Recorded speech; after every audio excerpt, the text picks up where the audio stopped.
شالوم، صبح همگی بخیر. من ناتالی زنگان هستم با یه ویدیوی دیگه براتون برای امروز. بعد از ویدیویی که دیروز پخش کردیم درباره بهتر دونستن هوش هیجانی، ازم خواستن که اگه میشه بهتر و واضح‌تر براتون صحبت کنم که چجوری آدم میتونه توانایی هوش هیجانیشو بیشتر بکنه و اگر پدر مادرها هنوز بچهای کوچیکی دارن چجوری میتونن به اونها کمک بکنن که این هوش هیجانیشون بالاتر بره.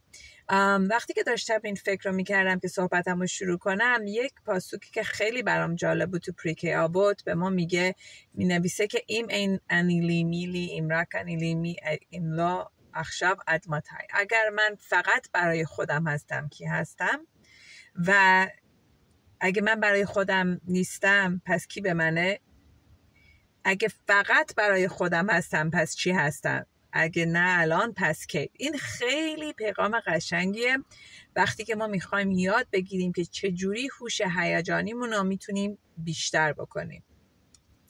این انیلی اگه من به خودم نیستم. ما الان اون مقدار این انیلی رو برمیداریم که واضح‌تر بفهمیمش. زیر هوش هیجانی ما 4 کاتگوری داریم.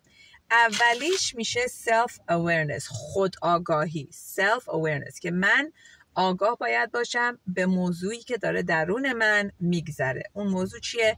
حسی که میکنم، فکری که دارم میکنم، فیزیولوژی در بدنم چی داره میگذره. من آگاه هستم به خودم، به احساسم، به فکرم، به نظرم، آگاهی دارم به اون. وقتی که ما بچه هامون از اینی که کسی اسباب بازیشو ازش گرفته، به جای اینکه بهش بگیم بزرگش نکن، ول کن، مهم نیست، اصلا مهم نبود، پسر که گریه نمیکنه، ما به جای اینکه به این بچه آگاهی به اون احساسش بدیم و اسم بذاریم روش، خفش کردیم، درشو گذاشتیم و بچه الان یاد نمیگیره که این احساسی که درونش گذاشته چیه. ناراحتی، عصبانی، افسردگی، نگرانی. چی شد وقتی که بچه دیگه اسباب بازیشو برداشت؟ بچه شما چه حسی کرد؟ قدم اول برای رشد هوش هیجانی آگاهی خود. آگاه باشم به خودم، به فکرم، به جسمم، به احساسم. قدم دوم self regulation، self management که وقتی که من این احساسو کردم چجوری بتونم خودم رو آروم بکنم، چجوری بتونم با خودم کنار بیام که انقدر ناراحت نباشم به خاطر این موضوعی که گذشته. چیزی که میخواستم باهاتون بگم اینی که مثلا self بیشتر میشه به self management. وقتی که من آشوبم چه کار میتونم بکنم که خودم رو آروم کنم. دو بخش اول آگاه بودن به خود و self management، خود آرامی. چجوری بتونم خودم رو آروم بکنم. وقتی که مادرم به من یاد میده که من الان احساس ناراحتی کردم که همکلاسی اسباب بازیمو برداشت و خیلی عصبانی شدم، اسم احساس عصبانیته.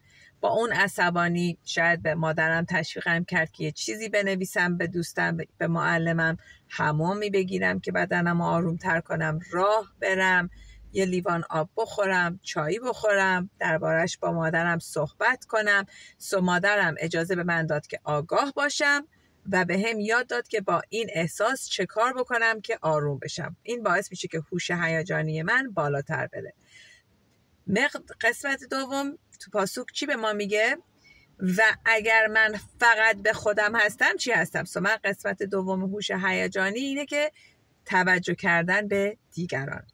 قدم اول امپاتی، یکدلی. وقتی که من احساسای خودم رو میدونم چجوری اسم بذارم روش، میدونم چجوری خودم رو آروم کنم، میتونم وقتی که تو هم مشکلات رو بالا میاری و با هم در میون میذاری با تو یکدل باشم، امپاتی بدم، بذارم تو درباره چیزی که داره اذیتت میکنه با من مشورت کنی. تا میای به هم میگی که من از دستت ناراحت شدم، زود بده میگم تقصیر خودته. حالا مگه چی شد؟ چرا اینقدر زود رنجی؟ چرا اینقدر به خودت میگیری؟ چرا ول نمی کنی؟ حالا مگه دنیا تموم شده؟ حالا مگه این شده؟ عوضی که اینها رو بگم اجازه به تو میدم که با من در میون بذاری و با تو یک دل هستم. هوش هیجانی یعنی اینی که وقتی که تو صحبت میکنی من عوض این که پرخاش کنم اجازه به تو میدم که احساستو با من در میون بذاری و من گوش کنم. و قسمت 4 میشه social skills که میشه معاشرت اجتماعی.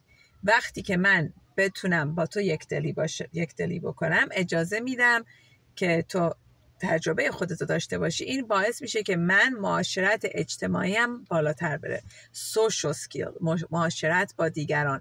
تو رابطه هام بهترم، رابطم با همسرم بهتره، رابطم با بچه هام بهتره، با همکارم بهتره. وقتی که هوش هیجانی من بالاتر هست من میتونم رابطه های بهتری داشته باشم. میتونم رو حس خودم اسم بذارم، میدونم چجوری حسم رو آروم بکنم وقتی که ناراحت شدم. میتونم با تو، با دیگران یک دلی داشته باشم. میتونم رابطم رو با تو خوبتر کنم. اجازه بدم تو تجربه خودتو داشته باشی، منم تجربه خودم رو داشته باشم و با همدیگه رابطه خوبی داشته باشیم.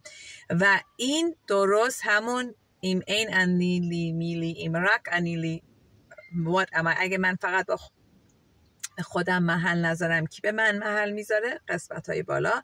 و اگه من فقط به خودم هستم من چی هستم؟ قسمت دوم. اول خود آگاهی، بعد معاشرت سالم. و این قدم هایی که من چجوری میتونم هوش هیجانیمو بهتر بکنم. متشکرم. انشالله از این ویدیو خوشتون اومده باشه. حتما کامنت بذارین، بگین اگه آگاهی بهتری پیدا کردین و با من در میون بذارین فکرتون. متشکرم. یوتیوب ویدیوی فارسی من همدم هست، HAMDAM، و به انگلیسی ناتالی جون، NATALIE ما توی این دنیا نیومدیم که فقط خودخواه و خودپرست و خود دوست باشیم. ما توی این دنیا اومدیم که آدم بهتری باشیم، معاشرت‌های سالم‌تر داشته باشیم و بتونیم با دیگران کنار بیاییم.